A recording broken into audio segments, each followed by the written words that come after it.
Allah menyatakan mengenai azwajan, bahwa Allah menciptakan makhluknya itu berjodoh-jodoh. Itu ayatnya apa?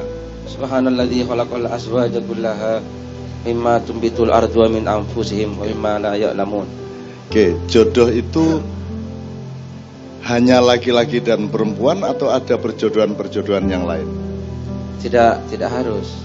Jadi misalnya air itu H2O, H hidrogen 2, oksigennya 1. Itu jenis perjodohan zat. Ya. Kalau asam sulfat H2SO4. Kalau NH3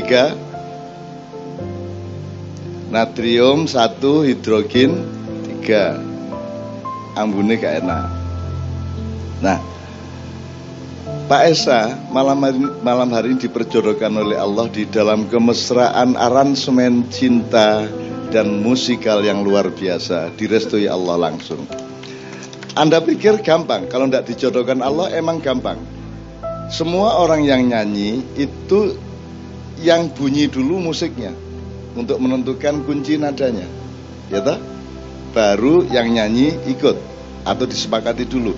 Pak Esa nyanyi, tidak ada rundingan dulu. Pokoknya dia bersuara begitu saja, dan ternyata tidak ada masalah bagi Kiai Kanjeng untuk memasukinya, karena memang Allah sudah menjodohkan mereka. Kan begitu. Dan yang dijodohkan Allah adalah orang yang ikhlas dengan ikhlas. Ya, Pak Muzamil, ada kalimat Allah yang negasinya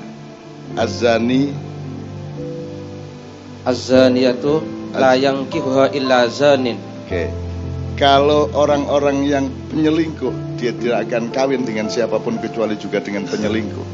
Tapi orang-orang yang ikhlas pasti akan berjodoh dengan orang-orang yang ikhlas. Dan pada malam hari ini semua sampai yang ke belakang, sing ketok gak ketok, sing ning kono-kono, ning wit-witan, ning buk-buk, ning tembok-tembok, semua adalah orang-orang yang ikhlas pada malam hari ini. Dan kita akan diperjodohkan oleh Allah Subhanahu wa taala tidak hanya di dunia tapi juga di kampung halaman asli kita kelak, yaitu surga Jannatun Naim. Khalidina fiha abada. Coba tak tanya, Anda ini makhluk penduduk bumi yang sedang berjuang mencari surga, ataukah Anda ini penduduk surga yang sedang outbound di bumi? Outbound itu wong Jawa ngarani piye? Mampir ngombe, urip ning mampir ngombe. Jadi ini bukan tempat kita membangun sesuatu yang permanen. Ya, kalau mau bangun infrastruktur surga. Itu ya. Jadi kita ini penduduk surga karena Mbah Adam adalah penghuni surga, dan kita besok-besok akan menjadi penghuni surga. Dan sok-sok pengajian ini meneh ya ning swarga ya. Ning kono wis ora ono tausiah, wis ora perlu, wis mlebu swarga, wis ora perlu dinasihati apa. Pokoke ning swarga wis beres urusane, gari bermesraan. Tinggal bermesraan di surga gitu ya. Ya tak dongake sing ora tercapai untuk menikahi seorang wanita yang diidamkan, nanti Allah mentakdirkannya menjadi suami istri di surga. Jadi gue tenang is, ning donya ora rabi meneh ra apa-apa, sing penting ning swarga sesuk entuk cah-cahayu. Amin ya rabbal alamin. Nek ento.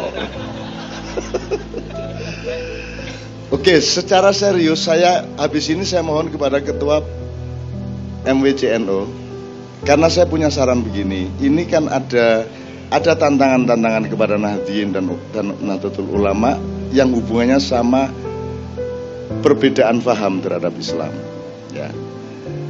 Jadi sekarang ini umat NU sedang berhadapan dengan tafsir-tafsir baru mengenai banyak hal. Misalnya mengenai tahlilan, mengenai kenduren, apa meneh, weweh, selawatan, ziarah kubur, sedekah bumi, sapi turute. Kita berhadapan dengan al-humaqa, dengan kaum ahmak, orang yang tidak bisa diajak bicara, orang yang ngertinya alif dan tidak bisa memahami a, orang apa meneh kok ho, engko hono coroko haram, engko selapanan haram suwe-suwe, Saya itu minta dengan sangat satu.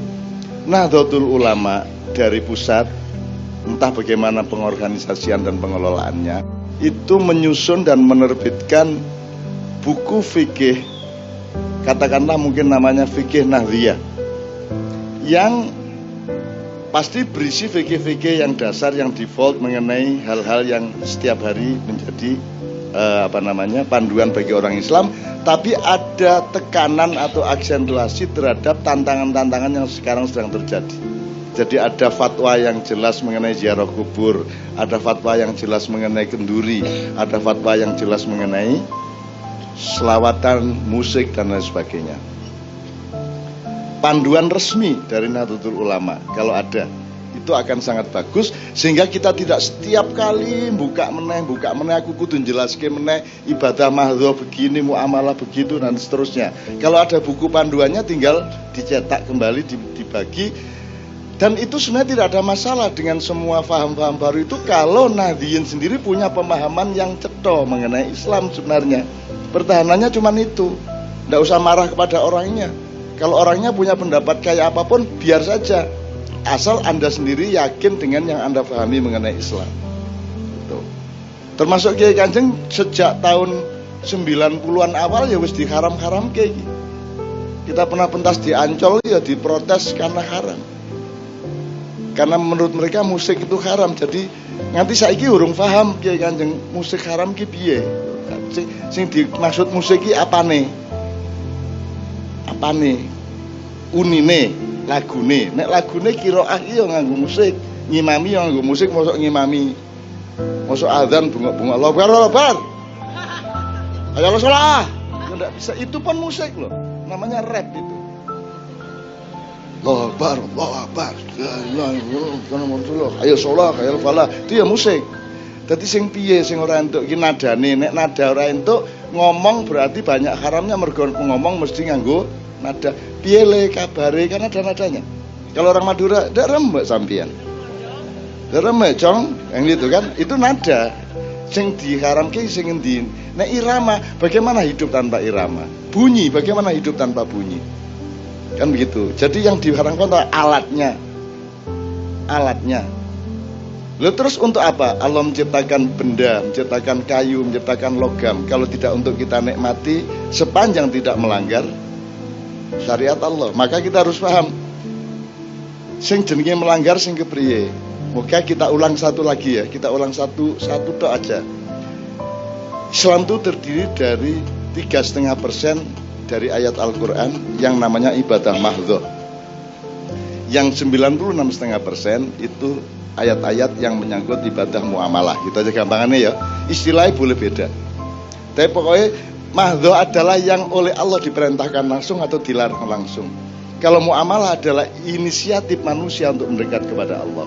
Jadi kalau mahdhah itu dari langit ke bumi, kalau muamalah dari bumi ke langit, gitu ya. Nah, mahdhah itu iki mengbaleni lho, ya aku ora ceramah lho, iki mengbaleni pemahaman. Mahdhah ki pokoknya ngene iki pedomane. Ojo, jangan melakukan apapun kecuali yang aku perintahkan. Ngono tok. Jadi kalau tidak diperintah Allah, tidak usah dilakukan. Jangan lakukan apapun kecuali yang diperintahkan oleh Allah Subhanahu Wa Taala melalui Rasulullah SAW. Kalau muamalah, lakukan apa saja. Apa wae sak karepmu, asal tidak melanggar syariat Allah. Kan begitu. Jadi mancing untuk orang. Kanjeng Nabi tahu mancing orang. Neng mancing untuk orang.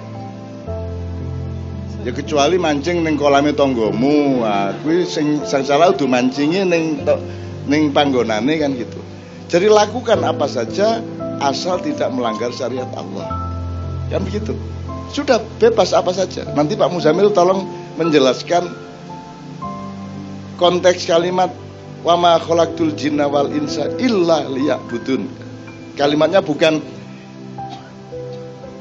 ini khalaqtul jinna wal insa liya'budun, tapi kalimatnya adalah wama khalaqtul jinna wal insa illa liya'budun. Nanti dulu Muzamil. Ini urutannya begitu, nanti PR dulu. Nah, jadi sekarang ngerti ya. Kenduren untuk orang. Ada melanggar Islam enggak? Melanggar silaturahmi enggak kenduren? Baik enggak untuk silaturahmi? Mengakrabkan seduluran ora? Ya, karo nulung wong sing ora iso mangan. Nggih. Kowe kan seneng nek ana kenduren. Nek ora diundang kan kowe kelintar-kelintar ngarepe omahe. Bukan hanya boleh, dia baik. Yang tidak boleh adalah nek kowe nganak-nganakke. Jadi bukan kendurennya yang tidak boleh nganak-nganakke. Wong kowe dhewe duwe utang oke kok ndadak traktir wong oke kan begitu. Gitu loh. Jadi apalagi yang sholawat. Sholawat itu kan pernyataan cinta kepada Rasulullah, kan begitu. Nah kalau sholawat tidak boleh lah, kalau tahiyat kan nganggo sholawat. Tapi ya terus tahiyatnya dipotong gitu. Kenapa kita bersolawat? Karena Allah akan menjadi lebih dekat denganmu kalau engkau mencintai kekasihnya, kan begitu. Kalau kita berdoa kepada Allah langsung tanpa sholawat, berarti yang kita andalkan adalah diri kita sendiri. Saya tanya, bisa nggak dirimu diandalkan di depan Allah? Bisa nggak aku diandalkan di depan Allah? Tidak. Yang bisa diandalkan di depan Allah hanya Rasulullah SAW. Maka kalau kita merayu Allah, kita nyatakan cinta kita kepada kekasihnya, yaitu Rasulullah SAW. Maka doa kita akan menjadi lebih mudah untuk dikabulkan. Itu sebabnya kita bersolawat. Jadi sing dilarang piye nih? Ini pokoknya kita tegaskan sekali lagi ya. Angger jenengan ngerti masalah kan wis beres jane ora ono masalah. Karena Anda ini bertetangga dengan daerah-daerah yang ada gitu-gitu. Ya toh klebon-klebon sing ora lah kowe aja kupo, kowe wis ngerti kok. Apa meneh liyane ziarah kubur. Ziarah kubur ra entuk. Jare birrul walidain. Birrul walidain itu apa? Menghormati orang tua, bapakmu tok ya apa mbahmu juga. Buyut juga, canggah, mbah wareng, udeg-udeg, depa bosok, apa meneh liyane?